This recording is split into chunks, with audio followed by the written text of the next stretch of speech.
আমাকে chief guest হিসেবে invite করবে, আমি ফরমাইশে একটা বক্তৃতা দিয়ে পাই। সারা পৃথিবীতে তো ফরমাইশে বক্তৃতা কম করি, হাজার হাজার করেছি। তো সেখানেও আমার ফরমাইশে বক্তৃতার ভিতরে আমার পক্ষ থেকে ওই হাব ভাব থাকে না।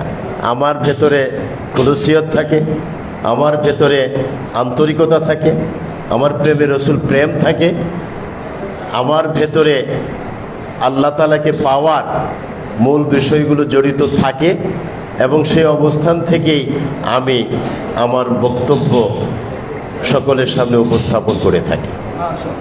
সুতরাং আমরা সকলে যাতে বাহবা পাওয়ার জন্য না, তোষামোদকারী হিসেবে না,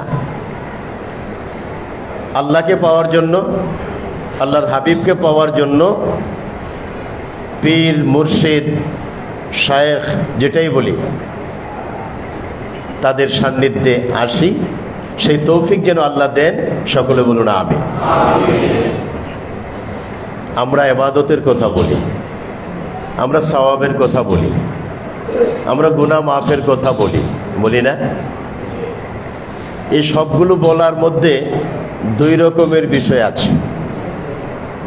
একটা হলো আর্টিফিশিয়াল, বলার জন্য বলা, মন থেকে না। আরেকটা হলো কোয়াইট ন্যাচারাল, মন থেকে বলা, যেটাকে আমরা বলি আধ্যাত্মিকতা, রুহানিয়াত, স্পিরিচুয়ালিজম। ওই চিন্তাটা, ওইটা কি বলার জন্য বলা হয়? ওইটা ওখানে ধারণ করা হয় এবং সেখান থেকে অন্য সেনায় ওটা স্থানান্তরিত হয়। সুবহানাল্লাহ। আর ওটাই হলো সওয়াবের হেডকোয়ার্টার। সওয়াব বললেই পাওয়া যায় না, সওয়াবকে আগে বুঝতে হয়। আমরা আল্লাহওয়ালাদের সান্নিধ্যে কেন আসি?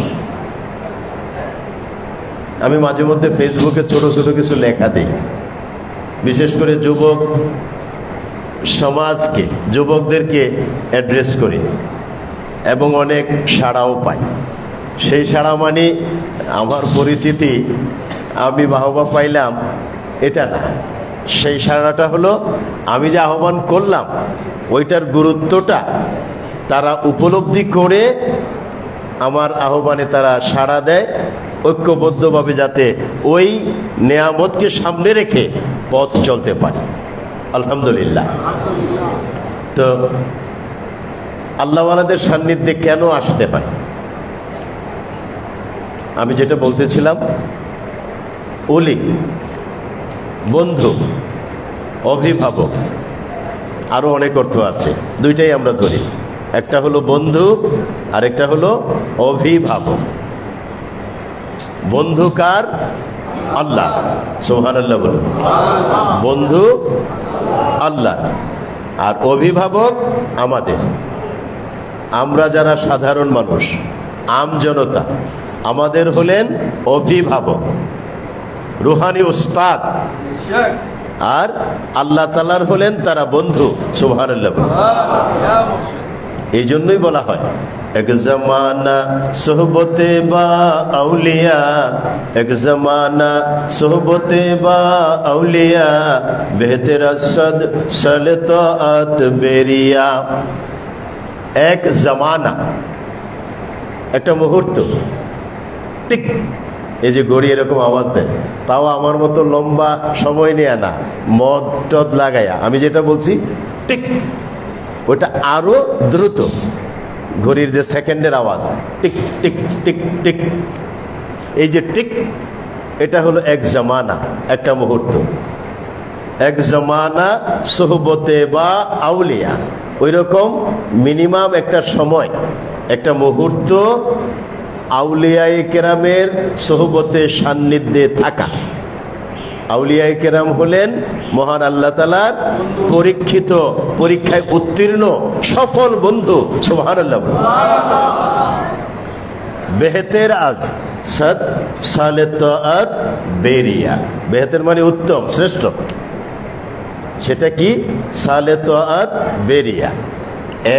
100 বছর রিয়া, অহংকার, কিনা, বাহাদুরি, তাকাব্বুরি, ওই ধরনের উল্টা চিন্তা থেকে মুক্ত হয়ে নির্মল পবিত্র অন্তর নিয়ে যে ইবাদত করা হয়, নফল ইবাদত, এখানে বুঝতে হবে ওটা হলো নফল, ঐচ্ছিক, অতিরিক্ত। যেটা ম্যান্ডেটরি ওটার সাথে আবার এটাকে আমরা যেন তুলনা না করি। ম্যান্ডেটরি সালাত, সাওম ইত্যাদি, ওইটার সাথে কি এটার তুলনা চলবে না, এটা হলো নফল। তাহলে একজন পরীক্ষিত সফল আল্লাহর বন্ধু তার সান্নিধ্যে আসলে এর চেয়ে বেশি সওয়াব আমরা পেতে পারি মুহূর্তের ভেতরে। সুবহানাল্লাহ। এজন্য দরবারি মাহফিলগুলোতে আদব রক্ষা করে চলতে হয়। ওই আদবটাই হলো সবচেয়ে বড় সওয়াবের কেন্দ্রবিন্দু। বেয়াদব কখনো আল্লাহ তাআলাকে পায় না, আল্লাহর হাবিবকে পায় না, রহমত থেকে বঞ্চিত হয়, নিরাশ হয়। বেয়াদব কখনো আল্লাহওয়ালার সান্নিধ্যে এসে বেয়াদবের কারণে, ওই বেয়াদবের কারণে সফলতা অর্জন করতে পারে না। এজন্য আল্লাহওয়ালাদের দরবারে সান্নিধ্যে অবস্থান করা ওটাই হলো বড় ইবাদত। এবং আপনার রুহানি উস্তাদ, শায়েখ, পীর, মুর্শিদ কিবলা, আল্লাহর বন্ধু, আমাদের অভিভাবক, তিনি যতক্ষণ উপস্থিত থাকেন সবচেয়ে বড় আদব হলো তার সামনে অত্যন্ত বিনীতভাবে, ভদ্রভাবে, আদবের সাথে বসে তার দিকে তাকিয়ে থাকতে হবে। সুবহানাল্লাহ। কারণ রাসূল করিম নূরে মুজাসসাম রাহমাতুল লিল আলামিন মুহাম্মদুর রাসূলুল্লাহ সাল্লাল্লাহু আলাইহি ওয়াসাল্লাম যখন তাশরিফ আনতেন, হযরতে সাহাবায়ে কেরাম রিদওয়ানুল্লাহি তাআলা আলাইহিম আজমাইন অত্যন্ত আদবের সাথে প্রিয় নবী রাহমাতুল লিল আলামিনের চেহারা মোবারকের দিকে তাকিয়ে থাকতেন। সুবহানাল্লাহ। আর ওটাই হলো উত্তম ইবাদত। আপনি 1000 রাকাত নফল নামাজ পড়বেন, 1 কোটি রাকাত নফল নামাজ পড়বেন, ওই সওয়াব যা হবে তার চেয়ে কোটি কোটি মিলিয়ন বিলিয়ন গুণ সওয়াব রহমতুল লিল আলামিনের চেহারা মোবারকের দিকে একবার তাকান। নবীজির উপস্থিতিতে, নবীজির নির্দেশের বাহিরে সাহাবায়ে কেরাম তাকায়ে থাকা ছাড়া আর নবীজি কথা বললে সেটা শোনা ছাড়া অন্য কোনো কাজ করতেন না, অন্য কোনো ইবাদত করতেন না, নফল নামাজ পড়তেন না, কোরআন শরীফ তেলাওয়াত করতেন না। ওইগুলোর কোনো গুরুত্ব নবীজির উপস্থিতিতে নেই, কারণ নবীজি নিজেই জীবন্ত কোরআন। তাহলে যেটা দাঁড়ালো, আল্লাহর পরীক্ষিত সফল বন্ধু যারা, তাদের সান্নিধ্যে যখন তার রুহানি সন্তানগণ আসে, সেখানে নফল নামাজ, জিকির আজকার, তাসবিহ তাহলিল ইত্যাদি হুজুরের নির্দেশ ছাড়া কখনো করা যাবে না। হুজুর যখন থাকবেন তখন আম জনতা, ভক্তবৃন্দের বড় দায়িত্ব হলো অত্যন্ত বিনীতভাবে আদবের সাথে বসে হুজুরের চেহারার দিকে তাকিয়ে থাকা, ওটাই বড় ইবাদত। সুবহানাল্লাহ। আমি যা বললাম বলার জন্য বলা না, আমি যা বললাম খুব বুঝে শুনে নিজে ওইভাবে আমল করে আপনাদের সামনে পেশ করেছি। সুতরাং সবচেয়ে বড় আমল হলো তাকায় থাকা। এই যে সান্নিধ্য, এই যে সোহবত, এখানে এসে কোনো কথা নেই, কোনো বেয়াদবি নেই, কোনো আমল নেই, নফল নামাজ নেই, হুজুরের নির্দেশ ছাড়া তাকিয়ে থাকা, হুজুর যা বলেন ওটা শোনা এবং ওটা নিয়ে বাড়িতে গিয়ে ওইভাবে আমল করা। এজন্য দরবারে আসা, সান্নিধ্যে আসা, সোহবতে আসা মানে তাকাবেন, কথা শুনবেন, আদবের সাথে অপেক্ষা করবেন, কি নির্দেশ দেবেন সেই অপেক্ষা করবেন। মাঝে মধ্যে নিজেদের মধ্যে নির্মল পবিত্র মন নিয়ে খোশালাপ, যেটাকে বলা হয় কুশল বিনিময়, এটাও কিন্তু সওয়াব। এই যে তারাবির নামাজ আমরা পড়ি না, বাইদি ভাই কয়েক সেকেন্ড বলি। তারাবি মানে হলো ওই সালাত যেটা বিরতি দিয়া দিয়া আরাম আয়েশের সাথে রেস্ট নিয়া সালাত আদায় করা, নামাজ আদায় করা। তার মানে নামাজের পরে 2 রাকাত পড়লেন, একটু তাসবিহ করে আবার 2 রাকাত পড়ে একটা বিরতি, সেখানে যে দোয়া পড়েন আপনারা সুবহানাজিল মুলকি ওয়াল মালাকুতি, তারপরে হ্যাঁ এই দোয়া আপনারা পারেন। আর বছরে তো 11 মাস পরে 1 মাস, কাজেই ওই 1 মাস আসার আগে ওটাকে আবার ঝালাই কালাই করে নেবেন। ওই দোয়াটা পড়ার উদ্দেশ্য কি? আপনি একটু বসলেন, রেস্ট নিলেন, ওই দোয়া পড়ার সময় কিন্তু আপনাকে নট নেসেসারিলি যে বাধ্যতামূলকভাবে আপনার আত্তাহিয়াতুর শুরুতেই বসে থাকতে হবে, এমনটা জরুরি না। এই যে এই মুরব্বী যেভাবে বসছেন, উনি যেভাবে বসছেন, আমি একটু আগে নামাজের পরে যেভাবে বসলাম, আপনি চাইলে ওইভাবে বসতে পারেন। হুজুর যেভাবে বসছেন আপনি চাইলে ওইভাবে, আরাম লাগলে ওইভাবে। তার মানে বসাটা হবে এরকম যাতে আরামদায়ক হয়, আপনি একটু কমফোর্ট ফিল করেন, রেস্ট নিলেন। এই ফাঁকে ফাঁকে আবার ওই যে ওই দোয়া শুধু পড়বেন তা না, এর ফাঁকে ফাঁকে আবার হুজুরকেও জিজ্ঞেস করতে পারেন একটা বিষয়, যে হুজুর শুনলাম অমুক জায়গাতে ওহাবিরা বলছে শবে বরাতের অস্তিত্ব নাই, আসলে কি? হুজুর তখন ওই রেস্টের ভিতরে চাইলে আপনাকে 1 মিনিটে ওটার জবাবও দিতে পারেন। আর হুজুর যদি এটা বলেন যে বাবারা এটা পরে বলবো, তোমরা এখন আগে নামাজটা আদায় করো, এই যে কথাটা বললেন এটাও কিন্তু আরামের অংশ, রেস্টের অংশ, আর ওটাই হলো বিরতি। আর ওই জন্য এটা তারাবি। সুবহানাল্লাহ। তার মানে হলো আল্লাহওয়ালাদের সান্নিধ্যে আসলে ওই রকম আপনার খোসালাপও করা যায়, যেটা নির্মল, যেটা পবিত্র, যেখানে দোষণীয় কোনো ব্যাপার নেই, যেখানে আদবের খেলাফ হয় না, যেখানে আদবের পরিপন্থী কোনো কিছু হয় না, আদব মেনটেন করে আপনারা ওই রকমও করতে পারেন।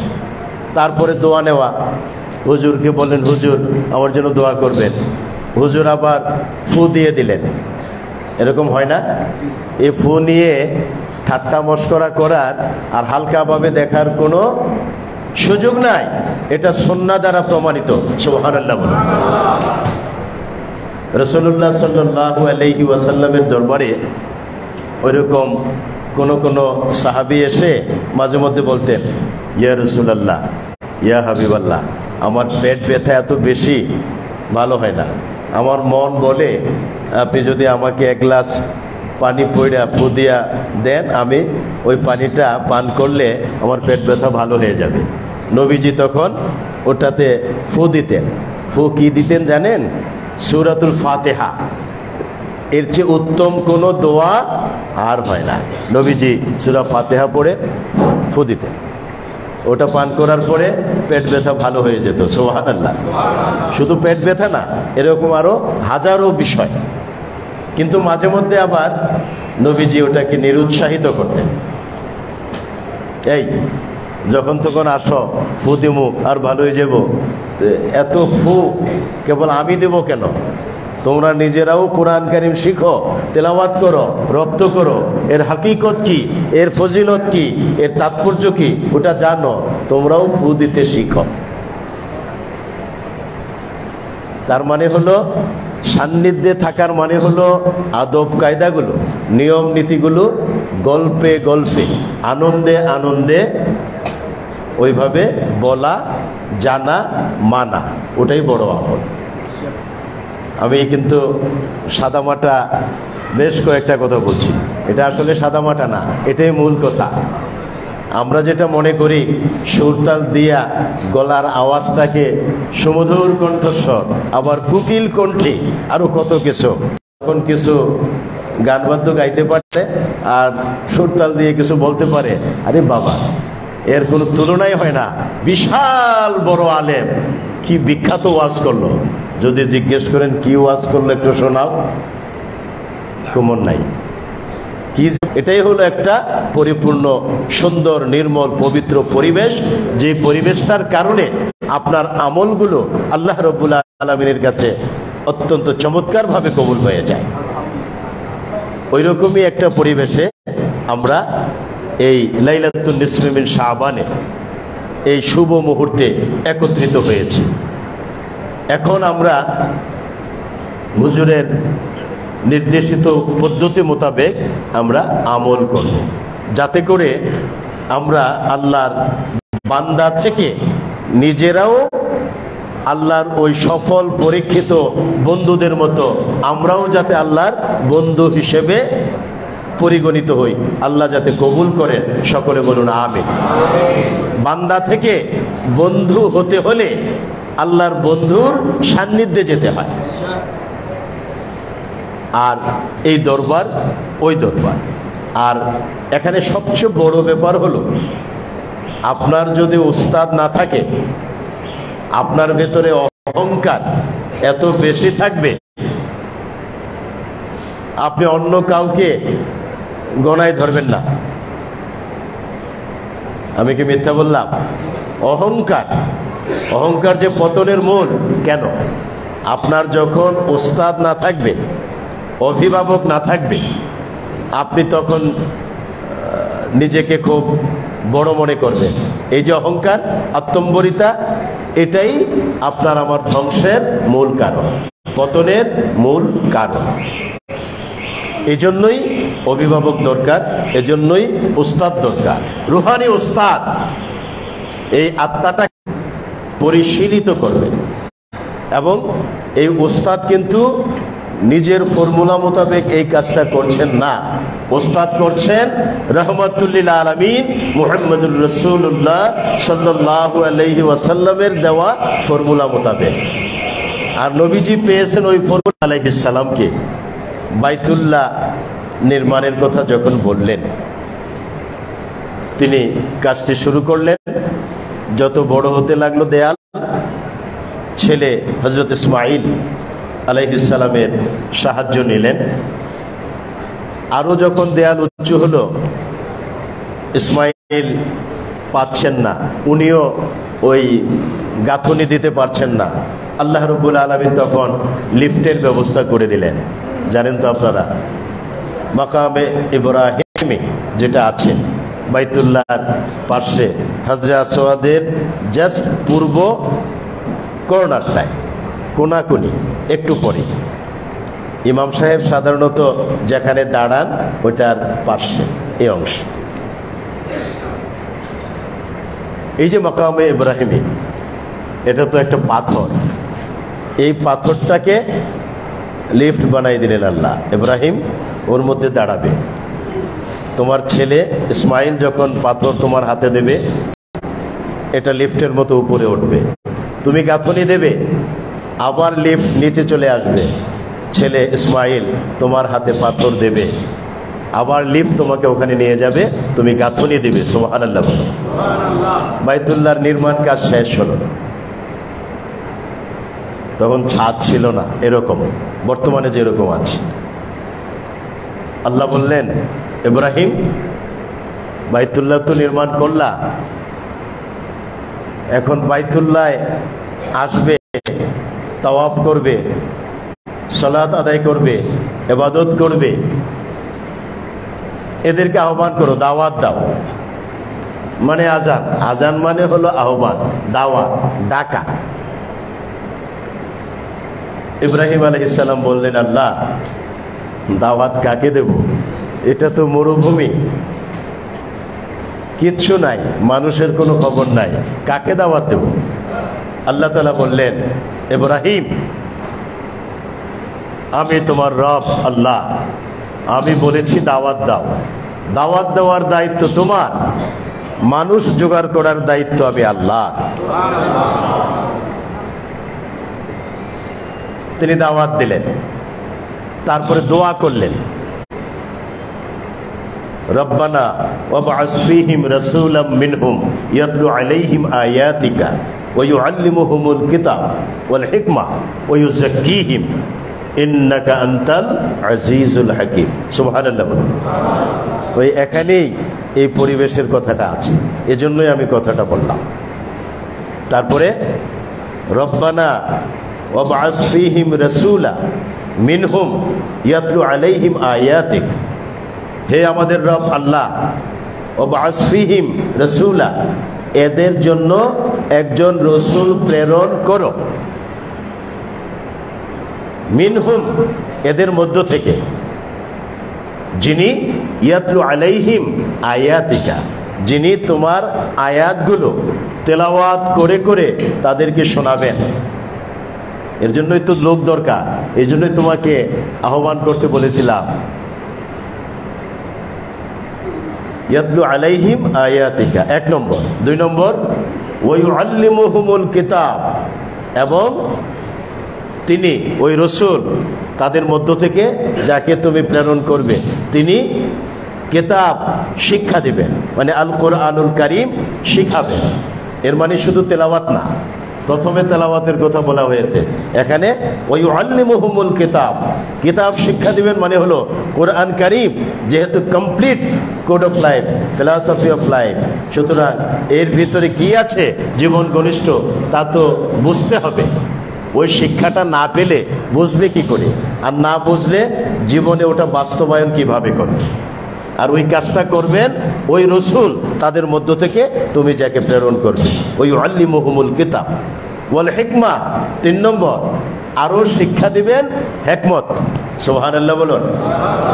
তাহলে আয়াতে কারিমা তেলাওয়াত করবেন, কোরআন কারীম শিক্ষা দিবেন এবং হিকমা শিখাবেন। এই যে ওয়া ইউআল্লিমুহুমুল কিতাবা ওয়াল হিকমা, এই কিতাবের সাথে হিকমার যে একটা ওতপ্রোত সম্পর্ক, অবিচ্ছেদ্য সম্পর্ক, এর দ্বারা বুঝিয়ে দিলেন এই কিতাবের ভেতরে সবচেয়ে গুরুত্বপূর্ণ যে মেসেজগুলো ওটাই হলো হিকমত। সুবহানাল্লাহ বলুন। হিকমতের 2টো দিক আছে, একটা হলো সায়েন্স টেকনোলজি, আরেকটা হলো ওইটার যে ইনার সিগনিফিকেন্স, যে কারণে রুহানিয়াত স্পিরিচুয়ালিজম, হিকমত ওর ভিতরে। হিকমত এখানে, তাকওয়া এখানে। আত্তাকওয়া হা হুনা, আত্তাকওয়া হা হুনা, আত্তাকওয়া হা হুনা, 3 বার নবীজি বলেছেন। এই প্রসঙ্গ রমাদানের প্রসঙ্গ, কিন্তু প্রসঙ্গটা তাকওয়া।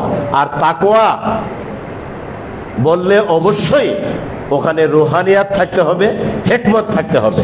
হিকমত ছাড়া, রুহানিয়াত ছাড়া তাকওয়া কোনোদিনও অর্জন করা সম্ভব না, ওটা তাকওয়া হতেই পারে না। তাইলে বোঝা গেল 3 নম্বরে হিকমত। 4 নম্বর ওয়ায়ুযাক্কিহিম, এবং তাদেরকে পবিত্র করবেন, পরিশুদ্ধ করবেন। সুবহানাল্লাহ বলুন। পরিশুদ্ধ কিভাবে করবেন? এই যে 3টা কথা কিন্তু আগে আল্লাহ বলে দিলেন, এবং 4 নম্বরে বললেন ওই 3টাকে ভালোভাবে রপ্ত করার মাধ্যমে তাদেরকে পরিশুদ্ধ করবে। সুবহানাল্লাহ। তাইলে বোঝা গেল ওটা এখানে, এবং রহমাতুল লিল আলামিন এই দায়িত্বটা আল্লাহ তাআলার পক্ষ থেকে পালন করবেন। তার জন্য সান্নিধ্য দরকার, ঠিক কিনা? তার জন্য ওই রকম পরিবেশ দরকার, যে কথাটা আগে বললাম। ঠিক নবীজির উত্তরসূরি হিসেবে উলামায়ে হাক্কানিরও ওই পরিবেশটা থাকে, আউলিয়ায়ে কেরামের ওই পরিবেশটা থাকে। এজন্য আম জনতা তাদের কাছ থেকে রুহানিয়াত অর্জনের জন্য ওই পরিবেশে আদবের সাথে এখানে উপস্থিত হয়। সুবহানাল্লাহ। আজকের এই শুভ রাত্রিতে, এই শুভ মুহূর্তে আমরা ওই পরিবেশে একত্রিত হয়েছি, আমরা যাতে ফায়েজ, বরকত, রুহানিয়াত, আধ্যাত্মিকতা ভালোভাবে এই পরিবেশে আমাদের মুর্শিদ কিবলার কাছ থেকে অর্জন করতে পারি। এই লাইলাতুন নিসফে মিন শাবানে আল্লাহ রাব্বুল আলামিন আমাদেরকে সেই তৌফিক দান করুন। সকলে বলুন আমিন। আমি আর আলোচনা 1 সেকেন্ডও বাড়াবো না, আধা ঘন্টা হয়ে গেছে। আর আমার তো আসলে অতি সংক্ষেপ মানে আধা ঘন্টা, এর চেয়ে সংক্ষেপ আমার আর কি হবে? তা না হলে তো 7-8 ঘন্টা হয়ে যায়। অনেক বড় বড় প্রোগ্রামে 7-8 ঘন্টাও মাঝে মাঝে হয়ে যায়। তো আল্লাহ রাব্বুল আলামিন আমাদেরকে কবুল করুন। এখন হুজুর কিবলা আমাদেরকে নসিহা পেশ করবেন। ওমা তৌফিকি ইল্লা বিল্লাহ। আসসালামু আলাইকুম ওয়া রাহমাতুল্লাহ।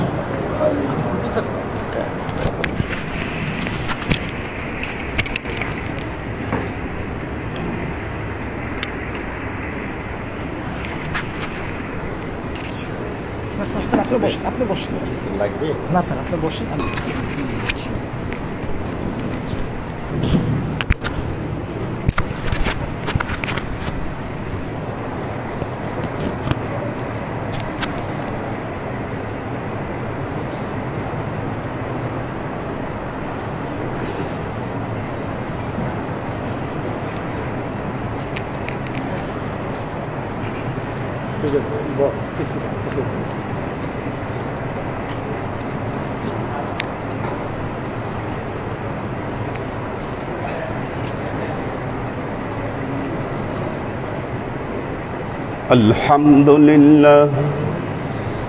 الحمد لله نحمده ونستعينه ونستغفره ونؤمن به ونتوكل عليه ونعوذ بالله من شرور أنفسنا ومن سيئات أعمالنا من يهد الله فهو المهتدي ومن يضلل فلن تجد له وليا مرشدا فنشهد أن لا إله إلا الله وحده لا شريك له ونشهد أن سيدنا وسندنا ونبينا محمدا صلى الله عليه وسلم الذي أرسله الله بالحق بشيرا ونذيرا وداعيا إلى الله بإذنه وسراجا منيرا وقال الله تعالى في كلامه المجيد وفرقانه الحميد ما كان محمد أبا أحد من رجالكم ولكن رسول الله وخاتم النبيين وكان الله بكل شيء عليما إن الله وملائكته يصلون على النبي يا أيها الذين آمنوا صلوا عليه وسلموا تسليما صلى الله على محمد صلى الله عليه وسلم صلى الله على محمد صلى الله عليه وسلم صلى الله على محمد صلى الله عليه وسلم الله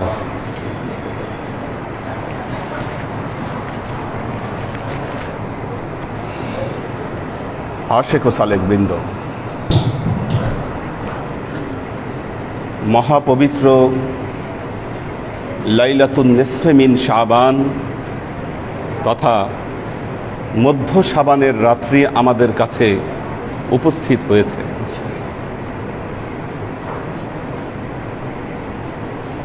আজকের রাত্রিতে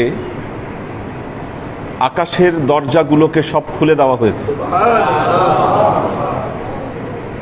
সন্ধ্যার পর থেকেই মহান আল্লাহ রব্বুল আলামিন তিনি প্রথম আসমানে অবতীর্ণ হয়েছেন, বান্দাদেরকে ডেকে ডেকে বলছেন, হে বান্দারা, তোমাদের মধ্যে কারা আমার কাছে ক্ষমা প্রার্থনা করতে চাও, একবার বলো, আমি তোমাদের সকল গুনাহগুলোকে আমি মাফ করে দেব। তোমাদের মধ্যে কে আছো রিজিকের কষ্টে ভুগছো, আমার দরবারে একবার হাত তুলে বলো, আমি তাকে রিজিক দান করব। তোমাদের মধ্যে এমন কে আছো যে বিপদগ্রস্ত অবস্থায় আছো, এমন বালা মুসিবতে পড়ে গিয়েছো, সে বিপদ থেকে তোমাকে উদ্ধার করবার মতো কেউ নেই। তুমি একবার আমাকে বলো, আমি তোমাকে সে বিপদ থেকে উদ্ধার করব।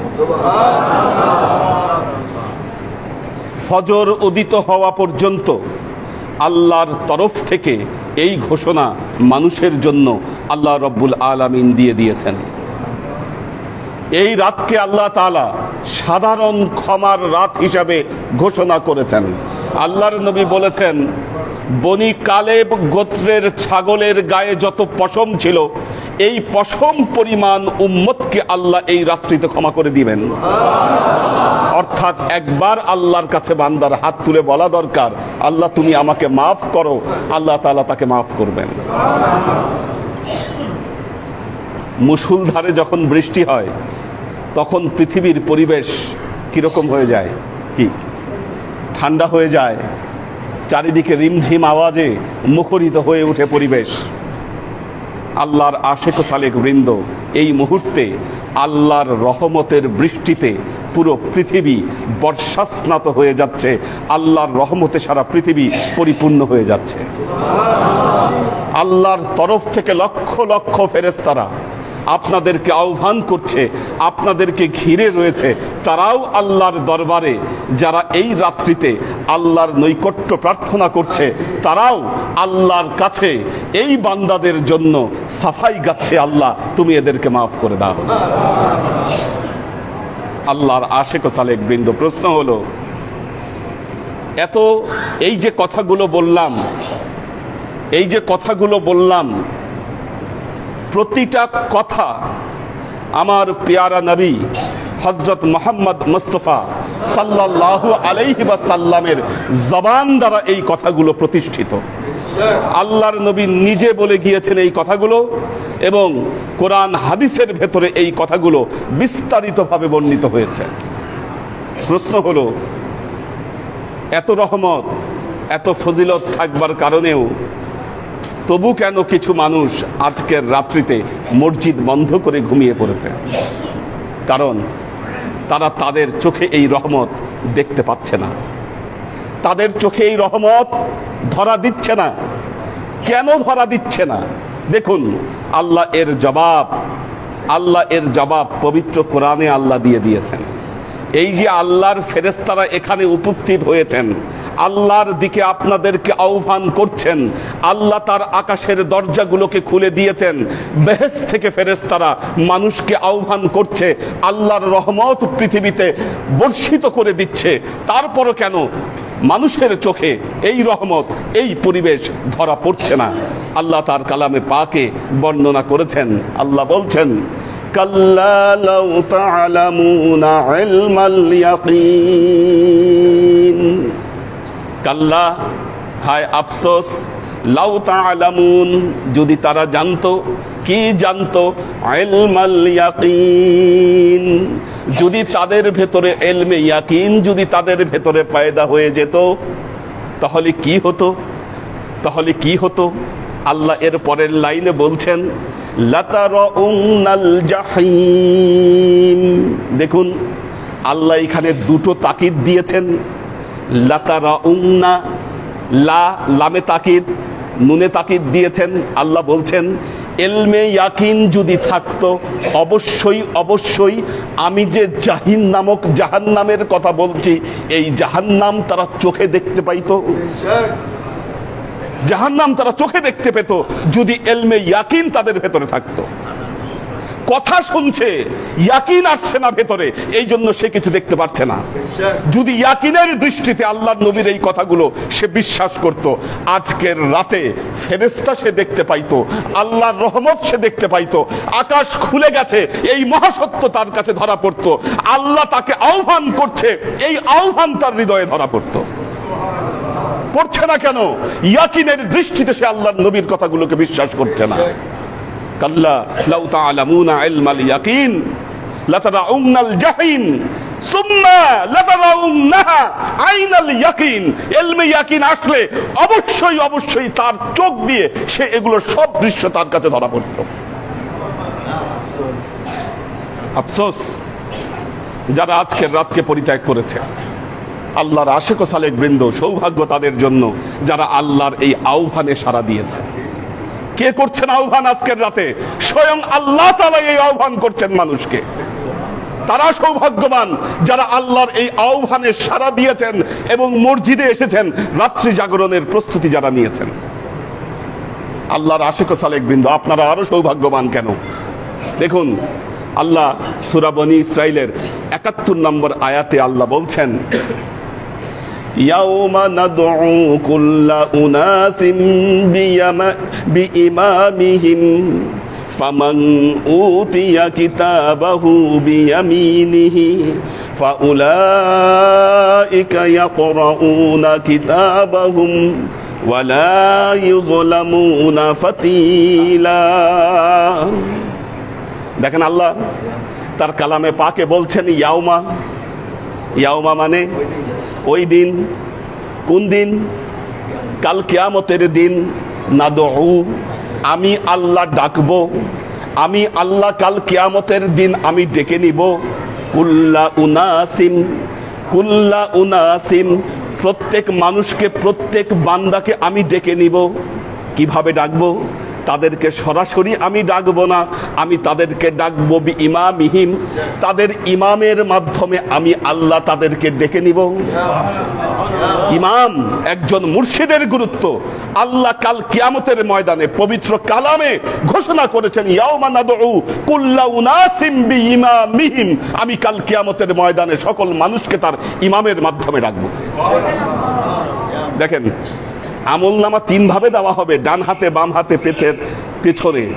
আল্লাহ এখানে দুই রকম অবস্থার কোনটাই বর্ণনা করেন নাই। বলেছেন ফামান উতিয়া কিতাবাহু বিয়ামিনিহি, যে ইমামের ডান হাতে তার কিতাব দেওয়া হবে।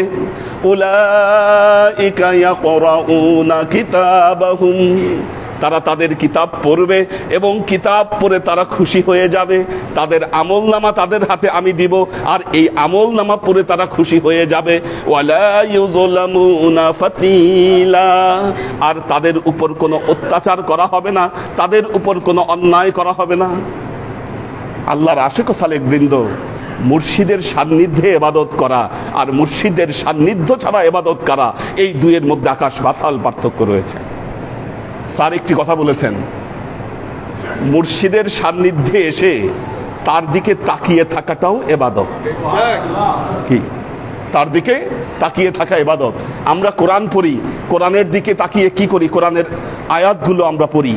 হযরত আলী রাদিয়াল্লাহু তাআলা আনহু বলতেন, হাযা কুরআনুন ইউসমাউ ওয়া আনা কুরআনুন নাতিকুন। তুমি যে এই যে কোরআন, হাযা কুরআনুন ইউসমাউ, এটা তো নীরব কোরআন। ওয়া আনা কুরআনুন নাতিকুন, আর এই কোরআন হচ্ছে কথা বলা কোরআন। হযরত আলী তার নিজেকে দেখিয়ে বলেছেন, হাযা কুরআনুন নাতিকুন, এ তো কথা বলা কোরআন। কি? ওই কোরআন কথা বলে না, আমি কথা বলি। কি? আমার দিকে তাকানো তোমার জন্য ইবাদত। আল্লাহর আশিক ও সালেক বৃন্দ, আপনারা আজকে এই জায়গায় কি দুইজন মুর্শিদের সান্নিধ্যে আপনারা আছেন। একজন পর্দার অন্তরালে চলে গেছেন, কি আরেকজন আপনাদের সামনে আছেন। আল্লাহর ওয়ালিরা কখনো মৃত্যুবরণ করে না। কে বলছে এই কথা? আল্লাহ কোরআনের 2 জায়গায় বলেছেন। কি? আল্লাহ কোরআনের 2 জায়গায় বলেছেন। আল্লাহ বলছেন, সূরা বাকারায় বলছেন, ওয়ালা তাকুলু লিমান ইউকতালু ফি সাবিলিল্লাহি আমওয়াতুন বাল আহইয়াউ ওয়ালাকিন লা তাশউরুন।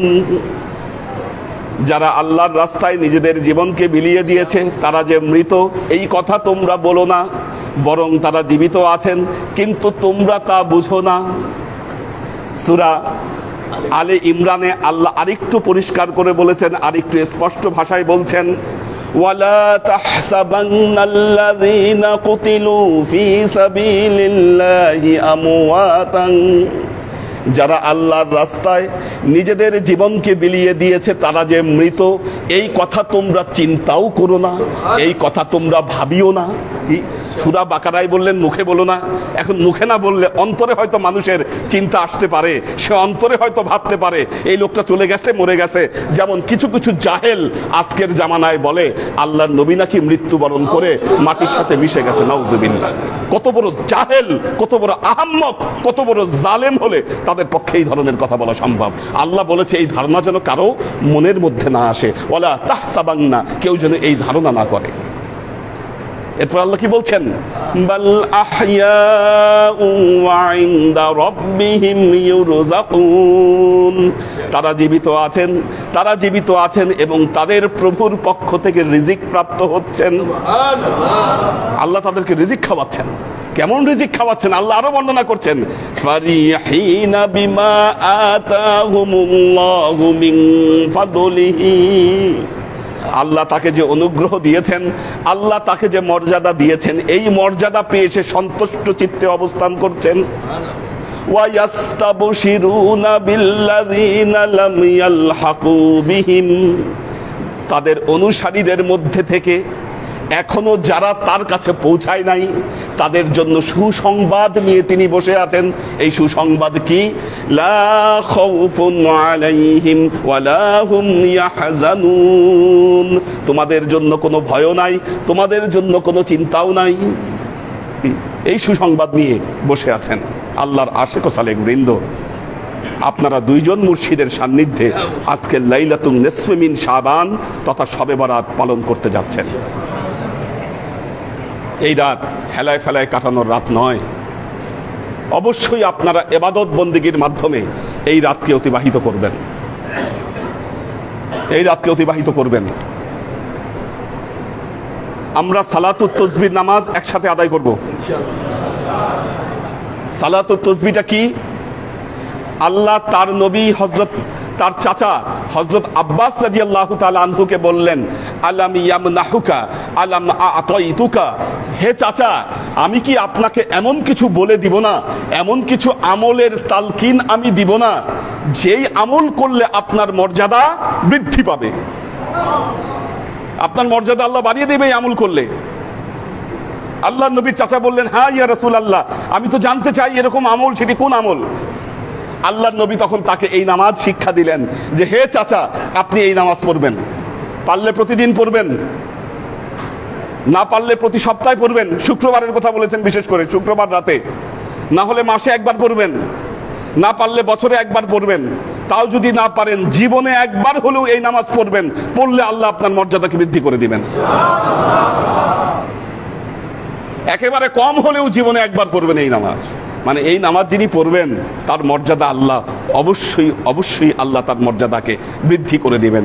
যেহেতু নামাজটা একটু জটিল, নামাজটি একটু জটিল, সুবহানাল্লাহি ওয়ালহামদুলিল্লাহি ওয়ালা ইলাহা ইল্লাল্লাহু আল্লাহু আকবার, চার রাকাত নামাজে এই তাসবিহটি 300 বার পড়তে হয়, 300 বার পড়তে হয়। আপনাদেরকে একটি লিফলেট দেওয়া হয়েছে, এই লিফলেট আপনারা পড়লে আপনারা বুঝতে পারবেন। এই লিফলেটটা আমরা সালাতুত তাসবিহ নামাজ আমরা একত্রে আদায় করব এবং এরপর তাহাজ্জুদের নামাজ আমরা একত্রে আদায় করব। ঠিক 2:30টার সময় আমরা তাহাজ্জুদের নামাজ, আমরা সালাতুত তাসবিহ নামাজ আমরা শুরু করব রাত 2:30টায় ইনশাআল্লাহ। এই নামাজ শেষ হয়ে গেলে আমরা তাহাজ্জুদের নামাজ 8 রাকাত আমরা একসাথে জামাতে পড়ব। এর মাঝখানের যে সময় আপনারা চেষ্টা করবেন অধিক অধিক নফল নামাজ পড়তে। নামাজের মাঝখানে নামাজ পড়তে পড়তে যখন দেখবেন যে না একটু পা ব্যথা করছে বা একঘেয়েমি লাগছে, আপনাদেরকে যে লিফলেটে তাসবিহ দেওয়া হয়েছে এই তাসবিহগুলো আপনারা পড়ে নেবেন। আল্লামা জামাখশরী রহমতুল্লাহ আলাইহি তাফসিরে কাশাফের ভেতরে আল্লাহর নবীর কাছ থেকে একটি হাদিস বর্ণনা করেছেন, যে ব্যক্তি এই রাতে 100 রাকাত নামাজ পড়বে আল্লাহ তার কাছে 100 জন ফেরেশতা প্রেরণ করবেন। 30 জন ফেরেশতা তাকে জান্নাতের সুসংবাদ দান করবে। 30 জন ফেরেশতা তাকে দুনিয়াবি বালা মুসিবত থেকে তাকে রক্ষা করবে। 10 জন ফেরেশতা, আরো 30 জন ফেরেশতা তাকে শয়তানের যে কুমন্ত্রণা, এই কুমন্ত্রণা থেকে তাকে মুক্ত করবে। তো এইভাবে ফেরেশতারা তার জন্য আল্লাহ তাদের কাছে প্রেরণ করবেন। সুতরাং অধিক অধিক নফল নামাজ এই রাতে পড়বার চেষ্টা করবেন এবং কোরআন তেলাওয়াতের মাধ্যমে এই রাতকে অতিবাহিত করবার চেষ্টা করবেন। কথা আর বাড়াচ্ছি না, যেহেতু এটি ইবাদতের রাত, ইবাদতের রাতে বেশি কথা নয়, বেশি আমল, এটা আমরা চেষ্টা করব যেন কাল কিয়ামতের ময়দানে, দেখুন কেন আপনাদেরকে আমলে উৎসাহিত করছি, সূরা বনী ইসরাইলের ৭১ নম্বর আয়াতে আমি বলেছি, আল্লাহ বলেছেন কাল কিয়ামতের ময়দানে তোমাদের ইমামের মাধ্যমে তোমাদেরকে ডাকবো। কাল যদি আল্লাহ আমার মাধ্যমে আপনাদের আমলনামা দেখতে চায়, এই আমলনামাগুলো যদি ইবাদতে পরিপূর্ণ না থাকে, আমি আল্লাহর কাছে লজ্জিত হব। আল্লাহ আমাদেরকে মাফ করুন। সংক্ষিপ্ত মোনাজাত হবে, জিয়ারত করব, আপনারা আমল ওজিফায় লিপ্ত হয়ে যাবেন। যারা খায়নি, মনে হয় ভলেন্টিয়াররা এখনো খায়নি সম্ভবত, বা দূরবর্তী কেউ হয়তো বাকি থাকতে পারেন, তারা এই ফাঁকে আপনারা খাওয়া দাওয়াও করে নেবেন। আমাদের সেহরির সময় হলো, সেহরি কয়টার সময় শুরু করার কথা বলা হয়েছে? 4টা থেকে সেহরি শুরু হবে। আসলে আমাদের জায়গার স্বল্পতা আছে, আমরা চেষ্টা করছি ইনশাল্লাহ সামনে থেকে এই সমস্যাগুলো যেন আমরা সমাধান করতে পারি। আমাদের এই প্ল্যানিংগুলো চলছে, তখন আর জায়গার সমস্যা থাকবে না আশা করি ইনশাআল্লাহ। তো আপনাদের মুর্শিদ যদি, মরহুম মুর্শিদ যদি এই দৃশ্য দেখতেন, তিনি অত্যন্ত আনন্দিত হতেন। তিনি অবশ্যই আনন্দিত হতেন যে আমরা লোকজনকে এখন জায়গা দিতে পারছি না। এটি আল্লাহর অশেষ রহমত। তো আল্লাহ আমাদেরকে কবুল করুন। সংক্ষিপ্ত মোনাজাত হবে, আখেরি মোনাজাত আমরা অনেক বড় করে আমরা মোনাজাত আমরা করব। 2-3 মিনিটের মধ্যে মোনাজাত শেষ করে জিয়ারত করে আমরা আমল ওজিফায় লিপ্ত হয়ে যাব। আল্লাহুম্মা আমিন। রব্বানা যালামনা আনফুসানা ওয়া ইল্লাম তাগফির লানা ওয়া তারহামনা লানাকুনান্না মিনাল খাসিরিন। রব্বানা তাকাব্বাল মিন্না ইন্নাকা আনতাস সামিউল আলিম ওয়া তুব আলাইনা ইন্নাকা আনতাত তাওয়াবুর রহিম। রব্বি ইয়াসসির ওয়া লা তুআসসির ওয়া তাম্মিম বিল খাইর। আল্লাহুম্মা ইন্না নাসআলুকা ইলমান নাফিআ রিজকান ওয়াসিআ আমালান মাকবুলা শিফাআন মিন কুল্লি দাইন কলবান খাশিয়া যিহনান যাকিরা ঈমানান توبة قبل الموت راحة عند الموت ونزاة بعد الموت سبحان ربك رب العزة عما يصفون سلام على المرسلين والحمد لله رب العالمين واجعل آخر كلمتنا عند الموت لا إله إلا الله محمد رسول الله صلى الله عليه وسلم। ইনশাআল্লাহ ফজরের নামাজের পর সবার সাথে দেখা হবে।